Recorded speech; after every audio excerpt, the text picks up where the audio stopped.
A ideia hoje é a gente falar um pouquinho para vocês sobre crime digital e como manter a sua vida digital sem risco, né? Hoje a gente está escutando muito falar sobre Snowden, sobre espionagem, sobre se temos ou não temos legislação. Essa parte eu vou deixar para vocês discutirem depois em casa, pensar com calma, tá? Mas qual que é a ideia? A ideia é falar um pouco para vocês o que está acontecendo no mercado, não só no mercado mundial, mas também no mercado brasileiro. Vou falar um pouco de tendências, ameaças, comportamento de risco dos usuários, grupos organizados que causam fraudes, não somente aqui no Brasil, mas em outros países também, e quais são as novas fraudes que a gente tem encontrado no mercado, né?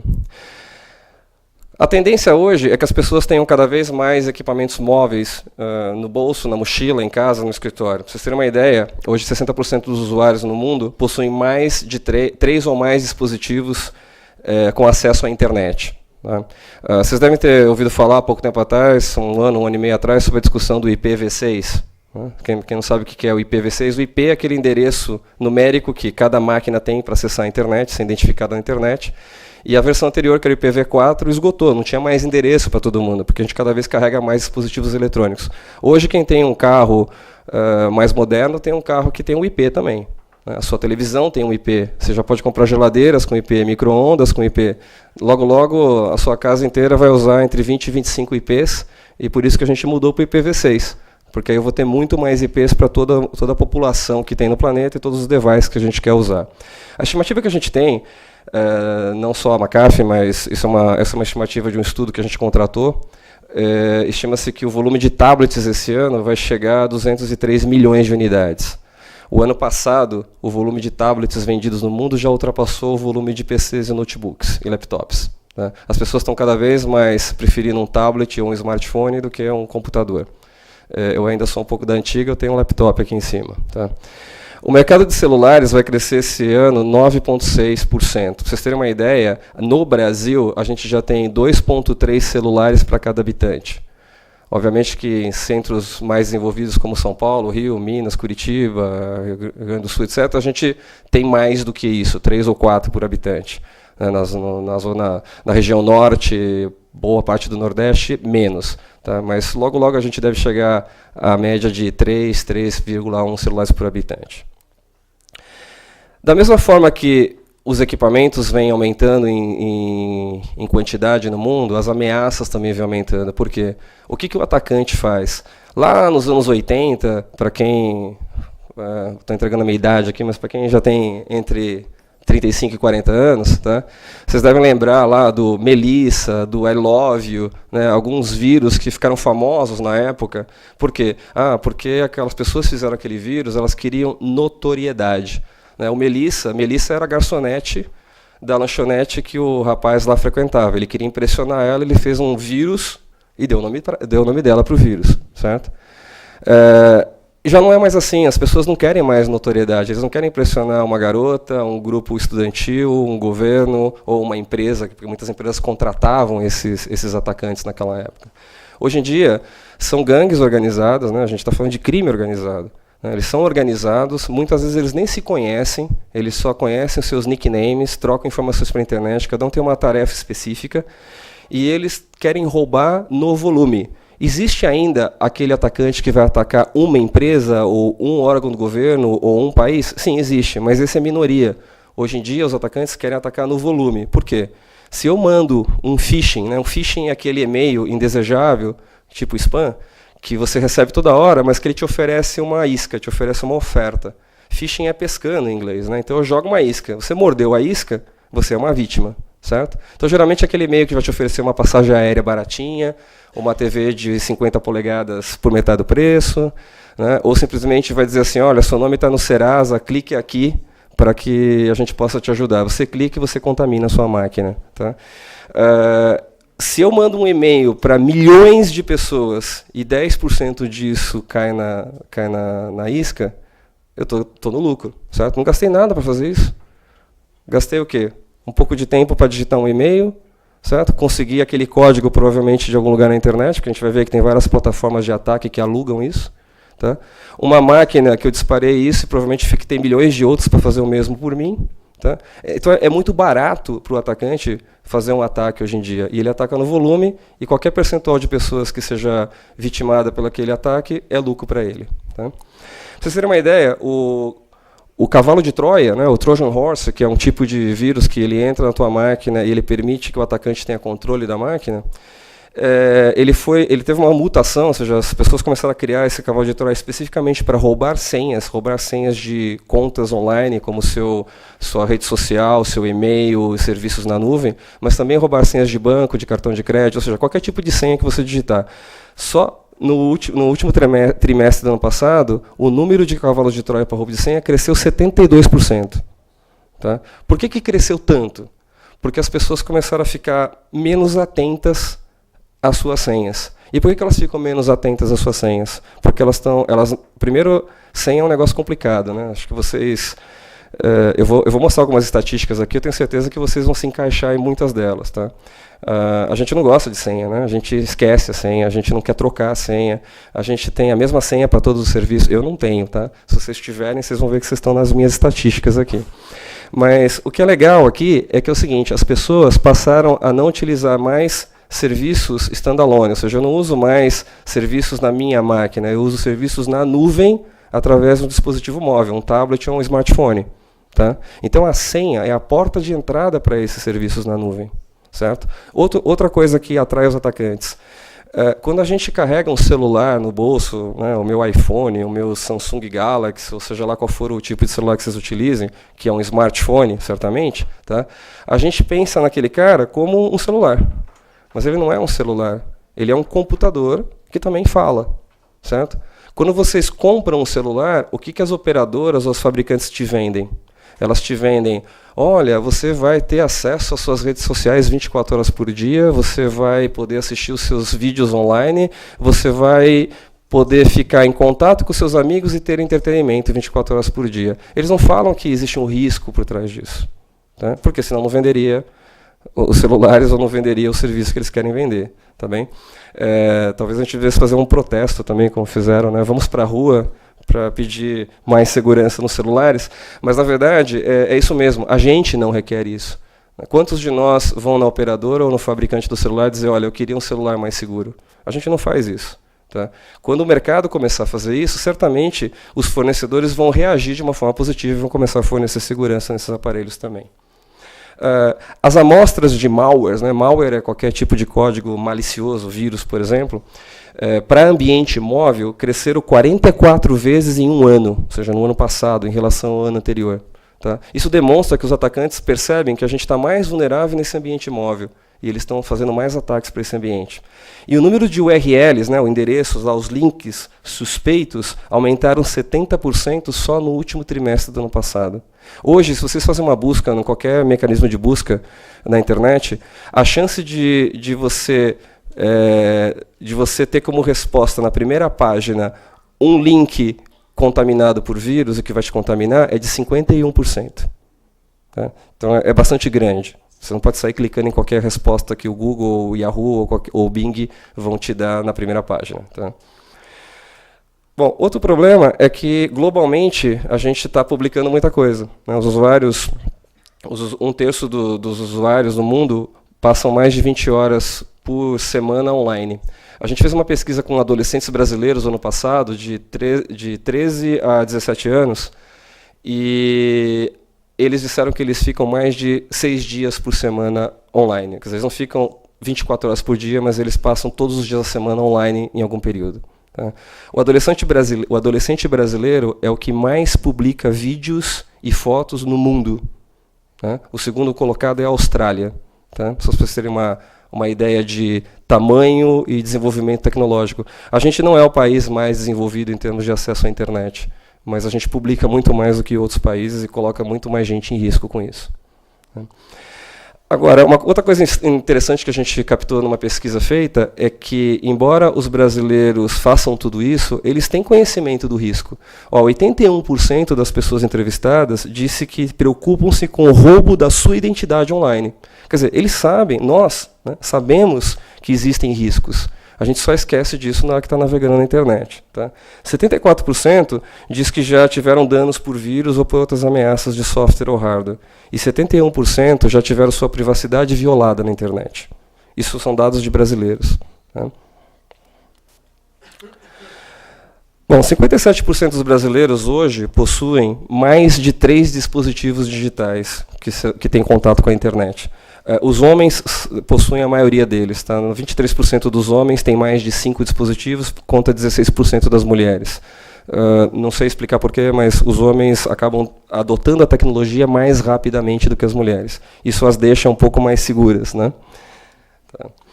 63% dos brasileiros que nós entrevistamos possuem ativo digital insubstituível em seus dispositivos. Todos nós possuímos informações familiares, né? Por exemplo, eu tenho fotos das minhas filhas, vídeos, informações dos meus clientes, e-mails dos meus amigos. É o tipo de informação que eu não vou conseguir reproduzir. Que a gente deveria ter backup. Né? Backup. Alguém tem backup do seu celular aqui? Meia dúzia. Tá? Temos o quê? Mais 7. Temos aqui umas 70, 80 pessoas nessa sala? Quer dizer, 10% diz que faz backup do seu celular. Faz quantas vezes por semana? Por mês? Por ano? Por ano, tá. A gente devia fazer, lógico, assim, eu não estou aqui para dizer para vocês o que vocês devem fazer das suas vidas, mas cada um tem que avaliar o quão importante é aquela informação e saber de quanto em quanto tempo tem que fazer backup. Eu faço backup do meu celular uma vez por semana. Tá? Os brasileiros responderam na pesquisa quanto eles acham que vale o seu dispositivo, ou as informações que ele tem nos seus ativos digitais. Tá? A pergunta não era muito boa, porque a pergunta dizia assim, você acha que vale mais de 1, mais de 10, mais de 100, mais de 90, mais de 92, todo mundo disse que valia mais de 92. Mas, na verdade, não tem valor, né? Não tem como mensurar isso. Mas só para vocês terem uma ideia, o brasileiro deu alguns valores para isso. Então, recordações pessoais, informações profissionais e registros pessoais são o que eles dão mais valor quando eles vão perder um ativo digital. Né? Eles dão menos valor, mas não tão menos, ou seja, metade mais ou menos do valor, para passatempos e projetos, comunicações e arquivos de entretenimento. Por quê? Porque esse é o tipo de coisa que a gente vai lá na internet e baixa de novo. As fotos que a gente tirou, a gente não baixa de novo. 3/4 dos consumidores que usam dispositivos digitais visitam ao menos 5 sites regularmente que pedem nome e senha. Ou seja, utilizam serviços na nuvem. Né? Utilizam seu Gmail, seu Facebook, seu Orkut, seu Google Drive, SkyDrive, enfim, todos os serviços que a gente pode encontrar hoje na nuvem. Tá? O curioso é que 42% usam a mesma senha para todos os serviços. Esse número já foi maior, né? Ele vem caindo ano a ano. Tá? E por que ele vem caindo? Porque vocês já devem ter ouvido falar assim, olha, tal microblog anunciou que roubaram as senhas de todos os seus usuários de A a E. Né? Aí o cara vai tentar usar o seu Facebook e fala assim, nossa, mas também roubaram do Facebook? Não, é que você usa a mesma senha. Então, se o cara pegou a sua senha lá no Twitter, ele vai ter acesso ao seu Facebook, ao seu Gmail, a todos os arquivos que você tem no Google Drive ou qualquer outro serviço online. Tá? Então, é importante que a gente não use a mesma senha. 28% escrevem as senhas em papel. Isso é um negócio incrível para mim, né? Porque eu tenho 2 filhas, uma de 4 e uma de 8 anos. A de 8 anos, ela guarda as senhas dela, ela não conta nem para mim nem para a mãe. Tá? Porque ela sabe o que é uma senha, ela sabe qual é o valor de uma senha. Tudo bem que eu sou meio neurótico com isso e fico explicando isso para elas desde que elas nasceram. Né? Mas é importante que as crianças entendam isso para que depois transmitam isso para os adultos e usem isso na sua vida. Porque cada vez mais a gente vai usar a senha como porta de entrada para a nossa vida online. Né? E o que a gente vê é que as pessoas não se comportam na sua vida online como se comportam na sua vida offline. A gente não sai pela rua cutucando as pessoas, pedindo para elas serem nossos amigos, ou distribuindo fotos para todo mundo. Mas a gente faz isso no Facebook, certo? Escrever senhas em papel, puxa, eu já vi várias vezes. Eu visito uma empresa e eu pergunto para o cara assim, olha, dá para você pôr a senha para poder ter acesso a instalar o produto? E ele vai e abre a gaveta e tem um post-it grudado dentro da gaveta. Né? Ou então ele pega aquele caderninho e ele tem lá, na letra S, ele está lá, senhas, aí tem um monte de senhas. Tá? Ou então ele faz assim, não, eu guardo tudo no meu iPhone, aí ele tem lá um arquivo, senhas.txt, né? Aí ele vai vendo lá. Gente, a gente tem que tomar cuidado com isso. O pior, né? Você chega para o administrador da rede e você fala assim, dá para você entrar com a senha, porque eu preciso ver se o serviço está no ar. E ele fala, pera um pouquinho. Aí ele liga, ô Zé, tudo bem? Então, o Matias está aqui, ele está precisando da senha. Ah, é essa? E fala a senha na minha frente. Quer dizer, fora o fato de que alguém transmitiu a senha para ele por telefone, e telefones podem ser grampeados, né? Ele ainda fala em viva voz, para que eu e qualquer um que esteja em volta possa ouvir. Tá? Outro problema é que as pessoas usam senhas fáceis. Né? 20% dos entrevistados usam senhas fáceis. Cuidado para não confundir senhas fáceis com senhas frágeis. Tá? Senha frágil é 1, 2, 3, 4, 5, 6, por exemplo, ou 00000. Senha fácil é o seu nome, nome dos seus pais, dos seus filhos, datas de aniversário, placa do carro, enfim, coisas que talvez você ache que ninguém vai dar importância, mas é fácil de descobrir. Tá? Outra coisa, que 16% das pessoas dizem que fazem pouco ou nada para proteger suas senhas. Elas não estão muito preocupadas com isso. Tá? Ainda bem que esse número é bem pequeno e vocês não estão entre esses 16, com certeza, mas 90% delas já esqueceram as suas senhas nos últimos 6 meses. Ou seja, ficaram sem acesso a algum serviço. Tá? E esse é o grande problema. A gente não quer colocar senhas, não quer ter várias senhas, e não quer trocar de senha periodicamente, porque a gente não quer ficar sem acesso ao serviço. A gente tem medo de perder o acesso ao serviço, porque a gente vai perder a senha. Tá? Então, eu vou dar 2 dicas para vocês. Primeira dica é, pense numa música. Pensaram numa música? Uma música que vocês gostem. Pega o refrão da música. Pega a primeira letra de cada palavra do refrão da música. Se for pequenininho o refrão, pega a primeira sílaba de cada palavra. Vocês acabaram de criar uma senha difícil de quebrar. Tá? Vamos deixar ela mais difícil? Troque algumas letras por números. Existe uma técnica chamada lead, que você faz a troca da seguinte forma. Por exemplo, um A maiúsculo pode ser um 4. Um T pode ser um 7. O 8 eu posso trocar por um G, por exemplo. Ou o 3 por um E. Certo? Então, misturem essas 2 técnicas, vocês vão ter uma senha difícil de quebrar, com caracteres alfanuméricos, tá? Mas que vocês vão lembrar facilmente. Eu vou pedir só um minutinho, doutor José Matias. Eu só quero fazer a apresentação, registrar a presença do Dr. Cid Vieira de Souza Filho, que é o presidente da Comissão de Estudos sobre Educação e Prevenção de Drogas e Afins. Está aqui presente. Gente, está fazendo um trabalho maravilhoso pela OAB com relação às drogas no Cratóide. É isso? Então, estão apresentados. Está aqui o Dr. Cid. Cid, espero que você goste aqui da nossa palestra. A salva de palmas aqui, está trabalhando herculeamente pela entidade. Obrigado. Seja bem-vindo. Pois não. Seja bem-vindo.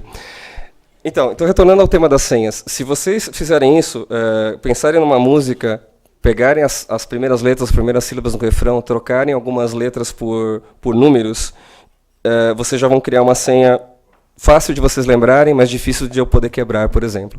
Aí você vai falar assim, puxa, mas eu tenho vários serviços na internet, você me ajudou a criar uma senha. Tá bem, pega o refrão da música e coloca o nome do serviço em algum lugar naquele refrão. Por exemplo, vocês querem acessar o Facebook, coloca o Facebook lá no meio. Tá? Quando você fizer essa brincadeira de novo com o refrão, você criou uma senha diferente para cada serviço. Tá legal? Daqui a um mês, vocês peguem uma outra música e façam a mesma coisa. E vocês vão poder trocar a sua senha periodicamente e não vão mais esquecê-la. Tá ok? Espero que vocês façam isso. Espero que no próximo ano, quando eu fizer essa pesquisa, esse número caia, tá? E a gente não tenha tantos problemas. Bem, eu falei para vocês aí de serviços na nuvem, né? Então, o que acontece hoje? Aí está uma coleção de serviços, de conteúdo, de compras, de armazenamento, de lojas de aplicativos, redes sociais. E embaixo eu tenho aqui uma porção de gente utilizando, né? Qual que é a filosofia padrão, vamos dizer assim, do mercado? É proteger os equipamentos. Tá? Só que hoje as pessoas usam diversos equipamentos. Elas não usam um único equipamento. Então, a gente tem que se preocupar com o usuário. O usuário aqui, vocês, eu e todos nós que estamos aqui, a gente é que usa tudo isso. Né? Por isso que a senha é a porta de entrada para todos os serviços digitais. Se eu proteger a minha senha, tiver uma política de troca de senhas adequada e usar isso de uma forma segura, eu vou ter menos problemas no uso da internet, com certeza. Tá? Eu falei para vocês que ia falar também sobre grupos organizados de ataques, né? Um dos grupos organizados é o Zeus, né? Zeus é o deus do Olimpo, e acho que talvez por isso eles escolheram o nome para esse grupo, porque eles se achavam os maiorais mesmo, por um período de tempo. Tá? E o que eles fizeram? Eles criaram uma plataforma de ataque voltada para fraudes bancárias. Eles estavam interessados em roubar senhas de acesso a bancos. Certo?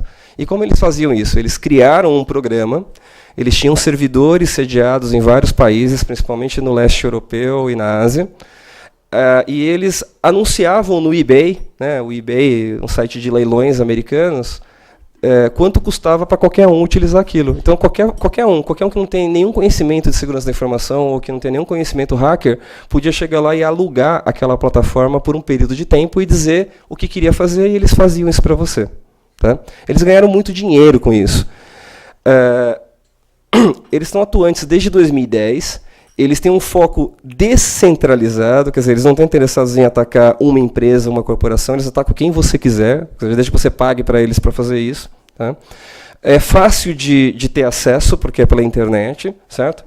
E em 2012, em março de 2012, eles já estavam cansados de ganhar dinheiro, eles publicaram o código da plataforma, o código-fonte na internet. Tá? Em março mesmo, já surgiram filhos dos Zeus, certo? Já surgiram outros deuses do Olimpo. Tá? E, de repente, a gente tinha milhares de gangues, né, de grupos organizados na internet com suas próprias plataformas de ataque e de uma forma eficiente. Tá? Mais recentemente, no final do ano passado, o pessoal que criou os Zeus, eles migraram essa plataforma para o ambiente de celulares. Tá? E aí é que a coisa ficou realmente complicada. Porque, assim, o que eles faziam muito e que dava muito certo? Por exemplo, numa época de férias, a gente provavelmente vai comprar uma passagem aérea, vai alugar, vai reservar o quarto num hotel e coisas assim. Tá? Então, o que eles faziam? Eles monitoravam a sua vida online, percebia que você estava buscando por um hotel ou por uma viagem aérea, esperava 2 ou 3 dias para que você tivesse tempo de concluir essa transação, e aí eles te mandavam um e-mail, tá? Como se fosse o hotel que você reservou, ou como se fosse a empresa aérea na qual você comprou a passagem, dizendo algo do tipo: olha, tivemos um problema com a sua reserva, por favor, entre em contato, clique aqui, etc, etc. Qual que era o grande lance desse ataque? Eu estou suscetível a receber esse tipo de informação. Né? Eu acabei de reservar aquele hotel, o hotel me mandou um e-mail, olha que legal, como eles são bacanas, né? Eles estão preocupados comigo. Não foram eles que mandaram, foi um atacante que mandou, e eu, por estar suscetível àquela situação, vou acabar clicando ali e dando informações que eu não poderia dar. Tá? Eles fazem isso com DHL, com FedEx, com Sedex, ou seja, qualquer tipo de serviço que eles percebam que você está utilizando, eles vão lá, se fingem passar pelo serviço e mandam aquela informação. Qual que é o problema com o celular? Graças a Deus aqui no Brasil isso não pegou muito, mas na Europa e nos Estados Unidos é muito comum. Você vai fazer um acesso ao Internet Bank, por exemplo, você acessar o seu banco online, e aí o banco te manda um SMS no teu celular, com uma pergunta. Você responde, aí ele te manda uma senha, e aí você usa essa senha no teu computador. Tá? Já viram esse serviço por aqui? Então, alguns bancos começaram a usar, mas a coisa não pegou muito. Tá? O que eles fazem, os Zeus? Eles monitoram os SMS que você recebe, ou seja, eles contaminam o teu celular. Quando você recebe um SMS do banco, eles interceptam aquilo e eles usam aquele código antes de você. Tá? E é algo totalmente automatizado. Então, assim, o tempo que você tem em ler e digitar, você vai levar aí 3, 4, 5 segundos. Eles precisam de milissegundos para fazer esse ataque. Tá certo? Com isso, eles conseguiram realizar ataques muito interessantes. Um deles ficou conhecido como Operação High Roller. High Roller é o cara que vai lá para Las Vegas e coloca 1 milhão na mesa de pôquer. Assim, tá? O cara é o grande apostador. Tá? Então, eles monitoraram contas onde eram movimentadas mais de $500 milhão por transação, no mundo inteiro. Depois de um período monitorando essas contas, eles começaram a fazer ataques a essas contas. Quer dizer, eles não queriam peixe pequeno, eles queriam muito dinheiro. Né? E eles conseguiram roubar muito dinheiro de muita gente no mundo inteiro. Lógico, muita gente rica. Né? Para vocês terem uma ideia, esse ataque chegou a alguns bancos do México e a um banco da Colômbia. Tá? Não chegou no Brasil. Na América Latina a gente tem notícias só do México e da Colômbia. Mas facilmente poderia ter chegado. Talvez a gente não tenha tanta atratividade assim, né? Nem o Eike Batista está mais na lista do Forbes, né? Tá. Mas facilmente eles poderiam ter atacado brasileiros também. A tecnologia existe para isso. Tá? Um dos filhos, digamos assim, dos Zeus é o Citadel. Está aqui no cantinho. Citadel é um grupo organizado. O que eles fizeram? A gente não sabe muito bem quem são eles, né? Eles são descentralizados, eles não se reúnem para fazer um ataque, eles se conversam pela internet, mas o que aconteceu é eles tinham foco de ataque em algumas instituições privadas específicas e sites do setor público da Polônia. Tá? Eles atacaram em massa o governo da Polônia e algumas empresas polonesas. Isso foi durante março a maio do ano passado. Né? Da metade do ano em diante, eles começaram a expandir a sua atuação. Tá? Até metade de dezembro do ano passado, eles já tinham atacado sites em toda a Europa. Tá? Nesse ano, a gente está investigando, está caçando esse grupo, e a gente descobriu que eles já estão atuando também na América Latina e na Ásia. Eles já têm incidências na China, no Japão, no México e alguns outros países da América Latina. Ou seja, eles estão se espalhando pelo mundo inteiro. Tá?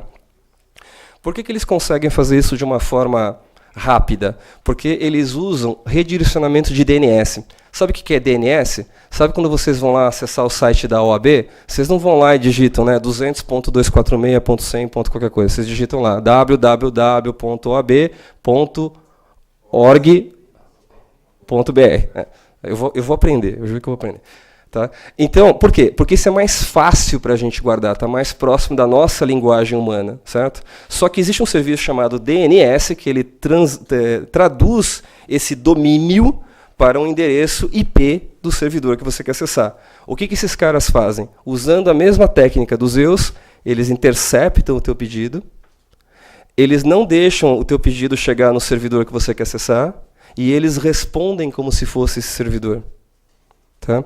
Essa técnica também é bastante utilizada para roubar via Internet Bank. O banco está super protegido, o banco tem toda a tecnologia. Inclusive, posso dizer para vocês que os bancos brasileiros são dos que mais investem em tecnologia de segurança da informação no mundo. Tá? Talvez porque o brasileiro seja muito criativo. Né? Mas eles investem muito. Só que na internet, ele não tem como te proteger. Quer dizer, quando o pacote sai do teu navegador, né, do teu web browser lá, e ele vai procurar o servidor DNS, alguém intercepta isso no caminho e responde para você com uma página igualzinha do seu banco. Certo? Aí ele vai te pedir lá os teus dados, você dá os dados, ele simplesmente coloca uma página dizendo, olha, o serviço está indisponível, volte mais tarde. Ele já roubou a sua senha. Tá? Ah, mas a minha senha troca a cada 1 minuto. Né? A gente tem tokens. Tudo bem, 1 minuto tem muitos milissegundos, certo? Ele precisa de milissegundos para fazer um ataque. Tá? É totalmente automatizado o processo. Certo? Obviamente que um grupo como esse, diferente da operação High Roller, que ele vai lá e rouba milhões, ele vai roubar pouco dinheiro. Porque se ele roubar pouco dinheiro de milhões de pessoas, ele tem milhões no caixa. Tá? E às vezes a gente acaba nem percebendo isso. Tudo bem? Outra coisa interessante desse grupo é que eles são poetas. Tá? Eles lançaram uma versão do... Olha que interessante, tem uma versão, né, da plataforma de ataque, a versão do Citadel 1.3.45 Extreme Edition, que foi a última que a gente tem notícia, tá? Ele possui uma funcionalidade de controle remoto das máquinas, quer dizer, eles podem controlar a sua máquina e eles podem te inserir em botnets. Vou explicar um pouco mais para frente o que é isso. Tá? E como é que a gente sabe quem é esse grupo? Porque no código do malware, no código do vírus que ele contamina a sua máquina, eles colocam textos de Shakespeare. Certo? Por isso a gente os chama de Poet Group. Tá?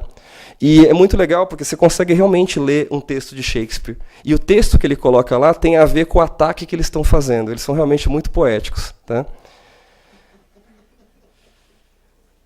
Os alvos do Citadel, né, como vocês podem ver aqui, ó, passam por governos, empresas de assistência médica, educação, manufatura, petróleo e gás. Tá? Estão interessados em empresas grandes e governos grandes, mas eles usam a gente para fazer esses ataques. Quando ele te coloca numa botnet, ele faz um ataque que a gente chama de DDoS, Distributed Denial of Service, ou seja, uma negação de serviço. Vocês lembram quando o Anonymous estava atacando bastante aqui no Brasil, em 2010? Acho que foi 2010. Tá? Eles estão ativos ainda, né? Durante os protestos da semana passada, eles tiraram os sites de alguns partidos do ar. Tá? O que eles fazem? Eles fazem negação de serviço. Ou seja, eu tenho um servidor que ele está projetado para receber X mil conexões simultâneas. Tá? Eu tenho um enlace que eu contratei com a companhia de telecomunicações que está planejado para receber tantas conexões simultâneas. O que ele faz? Ele lança milhares de conexões a mais naquele enlace, o enlace entope, né, como um cano entupido. Tá? A informação não chega no servidor, conclusão, o site sai fora do ar. Não é que o servidor foi atacado, ele teve um problema. Às vezes até acontece, tá? Mas na maioria das vezes eu não consigo chegar nele porque a via, né, o cano que me leva até lá está entupido. Entendeu? Então a sensação que eu tenho é, estou com um serviço indisponível. Tá? Qual que é o problema desse ataque? Roubou alguma coisa? Não, não roubou nada. Agora, se você tenta acessar o site do seu banco e ele está indisponível, hoje, amanhã, depois, etc., vocês vão continuar tendo a conta lá? Ou se você sabe que seu banco foi atacado e ficou fora do ar, independente da desculpa que ele dê, da explicação que ele faça para aquilo, você vai tirar o seu dinheiro de lá. Por quê? O que as pessoas vendem pela internet é confiança. Certo? Quando eu estou vendendo alguma coisa na internet, eu estou vendendo a confiança de que eu vou tratar bem a sua informação e vou te entregar o que eu disse que eu estava te vendendo. Tá? Então, o grande problema desses ataques é justamente minar a confiança das pessoas nas corporações. Tá? O ataque acontece dessa forma. Eu tenho lá um atacante, tá? Ele tem uma botnet, que está aqui em azul, organizada. Como é que ele conseguiu isso? Ele disparou vírus para um monte de gente, geralmente por phishing. Né? 81% dos ataques bem-sucedidos começam por um phishing, então ele manda um phishing para milhares de pessoas, alguém clica lá, contamina a sua máquina, aquele vírus fica lá quietinho, não faz nada. Tá?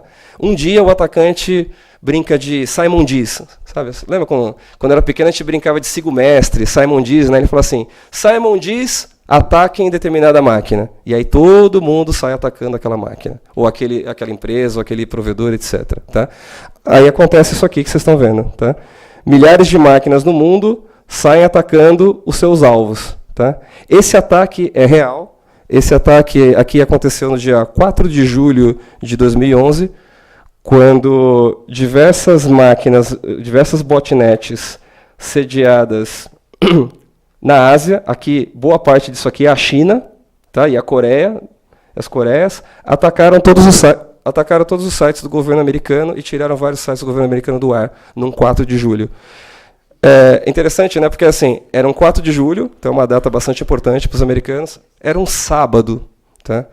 Então, a maioria das pessoas realmente estavam comemorando.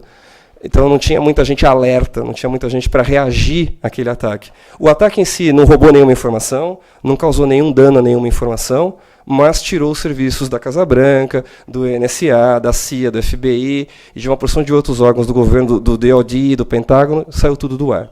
Tá? Os americanos foram bastante cautelosos em não acusar ninguém, mas a maioria das máquinas que atacaram estavam na China e na Coreia do Norte. E, coincidentemente, no dia 7 de julho, que foi a terça-feira seguinte, essa mesma rede atacou a Coreia do Sul. Tá? E tirou vários sites da Coreia do Sul do ar também. Certo? Isso aqui, eu estou dando um exemplo aqui de DDoS, só para vocês entenderem o que é uma botnet, como os atacantes agem usando as nossas máquinas. Mas isso aqui também tem um certo quê de cyberguerra. Tá? Qualquer dia eu posso fazer uma palestra para vocês sobre cyberguerra. Cyberguerra existe desde 2002. A gente tem vários eventos onde países atacam outros países, minam, né, o país para poder depois atacar por terra ou por ar um país que já está desestruturado. Tá? Vocês lembram quando a Rússia atacou a Geórgia para dominar a Ossétia do Sul? Lembram disso? Agosto de 2009, mais ou menos. Tá? Uma semana antes da Rússia entrar com os tanques lá naquela colina, onde fica a Ossétia do Sul, todos os sites do governo da Geórgia foram atacados e saíram do ar. Todos os sites dos jornais e TVs saíram do ar e alguns bancos saíram do ar. Ou seja, eles atacaram um país que estava desestruturado economicamente, politicamente e não tinha nenhuma comunicação com a população. Fica mais fácil ganhar uma guerra assim. Tá? Bom, bisbilhotagem, acho que esse é o tema do momento, né? Ou seja, o Snowden Aliás, o Snowden conseguiu sair do aeroporto de Moscou hoje. Que bom, né? Sorte dele que ele não veio para o Brasil, né? Imagina ele tentando viver no aeroporto de Guarulhos, pagando R$8 num pão de queijo e R$7 num cafezinho. Mas, enfim, bisbilhotagem. Tá? Esse é o tema do momento, por quê? Porque a gente está falando de privacidade, privacidade, privacidade. Obviamente que lá nos Estados Unidos isso é um negócio muito sério. O povo americano tem na sua cultura já essa questão da privacidade. Tá? A gente não tem isso aqui no Brasil. A gente precisa adquirir esse conceito, ou desenvolver essa cultura. Tá? Eu digo isso por quê? Porque a gente está preocupado se o governo brasileiro vai poder armazenar os nossos dados, ou se o governo americano vai poder bisbilhotar, ou se outro governo, etc. Mas 73%